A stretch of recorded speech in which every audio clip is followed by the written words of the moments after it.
Hello friends, അപ്പം ഇതാരാന്നറിയാവോ? ഇത് എന്റെ ഫാദറിനോട് അനിയന്റെ വൈഫ് എന്ന് വെച്ചാൽ എന്റെ ആന്റി, എന്റെ ഹസ്ബൻഡിന്റെ ആന്റി. ഇവര് ചേട്ടത്തി അനിയത്തി.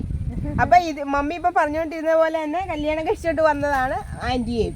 ഓക്കെ, അപ്പൊ ആന്റി ടീച്ചറായിരുന്നു. ആന്റി ഇപ്പം റിട്ടയർ ആയി. സൺഡേ സ്കൂൾ ടീച്ചർ ആയിരുന്നു. ഇപ്പം സൺഡേ സ്കൂൾ ടീച്ചർ. ആന്റിയുടെ വിശേഷങ്ങൾ കേട്ടോ. ഇന്നൊക്കെ സെന്റ് ഓഫ് ആയിരുന്നു.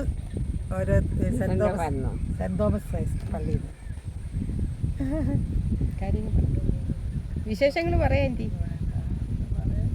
ആന്റി എപ്പോഴും ബിസിയാണ് കേട്ടോ. റിട്ടയർഡ് ലൈഫ് ആയാലും ആന്റി പിന്നെ അല്ലാതെ പൊതുജന പരിപാടികളും പൊതുജനത്തിന്റെ കാര്യങ്ങളിലും ഒക്കെ എൻഗേജ്ഡ് ആണ് ആന്റി. ആന്റി എപ്പോഴും എൻഗേജ്ഡ് ആണ്, ബിസി പേഴ്സൺ ആണ്. കിട്ടാറില്ല കേട്ടോ. ഇപ്പൊ അത്ഭുതമായിട്ട് കിട്ടിയതാണ്. ആന്റി ഞാൻ പോലും അങ്ങനെ കാണാറില്ല, അത്ര ബിസി ആയിട്ടുള്ള ഒരാളാണ്. പിന്നെ ഇപ്പം 2 ദിവസം കൊണ്ട് ആന്റിയുടെ മക്കളൊക്കെ പുറത്തു നിന്നൊക്കെ വന്നിട്ടുണ്ടായിരുന്നു. അപ്പൊ ആ രീതിയിലും ആന്റി ബിസി. ഇന്ന് ആന്റി ഫ്രീ ആയിട്ട് ഇരിക്കുക. എല്ലാരും പോയി ഇന്നലെ വൈകിട്ട്. എല്ലാരും പോയി. ട്രെയിനും പോയി അവിടെ ചെന്നു.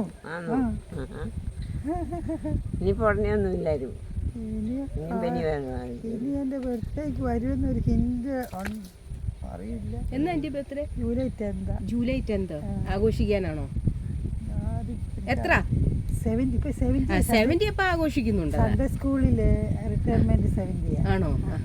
അപ്പൊ ഒരു പൊളി. അപ്പൊ നമുക്ക് വീണ്ടും നമുക്ക് ആന്റിയെ കൊണ്ടുവരാം കേട്ടോ. ആന്റിയുടെ ബർത്ത്ഡേ ജൂലൈ 10th ജൂലൈ ആണ്. അപ്പൊ ഞാൻ വീണ്ടും ഈ ആന്റിയും കൊണ്ട് വരുന്നതായിരിക്കും നിങ്ങളെ കാണിക്കാൻ കേട്ടോ. ഇത് കണ്ടോ, ഈ മരമൊക്കെ കണ്ടോ? മുട്ട മരമാണ്. ഇതുപോലത്തെ മരങ്ങളാണ് ഞങ്ങളുടെ ഇവിടെ എല്ലാം. ഇതുപോലത്തെ മരങ്ങളാണ് കേട്ടോ.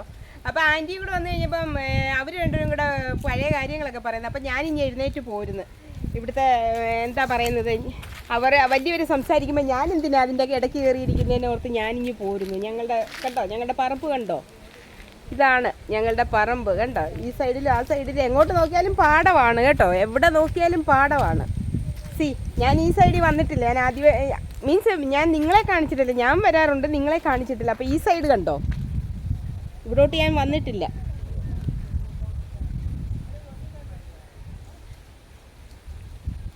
അപ്പോൾ ഞാൻ വിചാരിച്ച കണക്ക് എന്താ പറയുന്നത്, വീഡിയോ എടുക്കാൻ അങ്ങോട്ട് പറ്റുന്നില്ല. കാരണം ആൻറ്റി വന്നപ്പോൾ ആൻറ്റിക്ക് ഭയങ്കര ഒരു ഷൈ വീഡിയോ എടുക്കുന്നുണ്ട്. അപ്പോൾ എന്നാൽ പിന്നെ അന്ന് ഞാൻ വെച്ചു. അപ്പം നിങ്ങൾക്ക് എപ്പോഴെങ്കിലും എനിക്ക് ടൈം കിട്ടുമ്പോൾ ഞാനും മമ്മിയും കൂടെ ഉള്ള റിയൽ കോൺവെർസേഷൻ എന്ന് വെച്ച് കഴിഞ്ഞാൽ മമ്മിയുടെ പണ്ടത്തെ കാര്യങ്ങളൊക്കെ മമ്മി ചിലപ്പം കുത്തിയിരുന്നങ്ങ് പറയും കേട്ടോ, പണ്ടത്തെ കാര്യങ്ങളെല്ലാം. അപ്പോൾ മമ്മിയുടെ നല്ല മൂഡ് വരുമ്പോൾ ഞാൻ വീഡിയോ പിടിച്ച് നിങ്ങൾക്ക് ഇട്ട് തരുന്നതായിരിക്കും. അപ്പം thank you for watching my video. Love you ഓളും.